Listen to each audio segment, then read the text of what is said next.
আজ 16 জুলাই 2025, 31 আষাঢ় 1431 বুধবার। 1947 সালের আজকের দিনে 16 জুলাই ব্রিটিশ পার্লামেন্টে ভারতের স্বাধীনতা বিল পাশ করা হয়।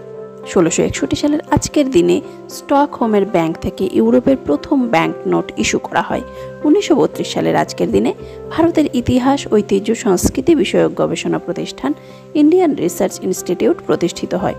1945 সালের আজকের দিনে মেক্সিকোতে প্রথমবার পরীক্ষামূলকভাবে পারমাণবিক বোমা বিস্ফোরণ করা হয়। 1946 সালের আজকের দিনে মার্কিন যুক্তরাষ্ট্রের বিকিনি দ্বীপে প্রথমবার পারমাণবিক বোমা বিস্ফোরণ ঘটনা হয়। 1969 সালের আজকের দিনে মনুষ্যবাহী মার্কিন নভোযান অ্যাপোলো 11 চাঁদের পথে যাত্রা শুরু করে। 1990 সালের আজকের দিনে ফিলিপাইনে 1600-ও বেশি মানুষ ভূমিকম্পে নিহত হয়। 2007 সালের আজকের দিনে রাজনৈতিক পরিবেশে গ্রেপ্তার হন প্রধানমন্ত্রী শেখ হাসিনা।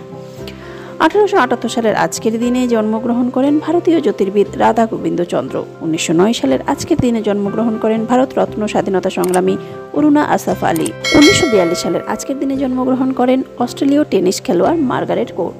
1989 সালের আজকের দিনে জন্মগ্রহণ করেন বাংলাদেশি প্রমিলা আন্তর্জাতিক ক্রিকেটার শাইলা শারমিন। 1959 সালের আজকের দিনে পরলোক গমন করেন বাঙালি শৈলতাত্ত্বিক ভূবিজ্ঞানী সুব্রত কুমার রায়। 1985 সালে আজকের দিনে পরলোক গমন করেন নোবেলজয়ী জার্মান ঔপন্যাসিক হেনরিক বোল। 2024 সালের আজকের দিনে পরলোক গমন করেন কোটা সংস্কার আন্দোলনের প্রথম শহীদ আবু সাইদ। এছাড়াও আজ বিশ্ব সাপ দিবস। এই দিনটি সাপ ও তাদের পরিবেশের গুরুত্ব সম্পর্কে সচেতনতা বৃদ্ধির জন্য পালিত হয়। সাপ সম্পর্কে প্রচলিত ধারণা দূর করতে এবং তাদের সংরক্ষণের গুরুত্ব তুলে ধরতে এই দিনটি পালন করা হয়। এই ধরনের ইনফরমেটিভ ভিডিও পেতে এবং ডেইলি নিজেকে আপডেট রাখতে আমার চ্যানেলটি সাবস্ক্রাইব করে পাশে থাকবেন। ধন্যবাদ।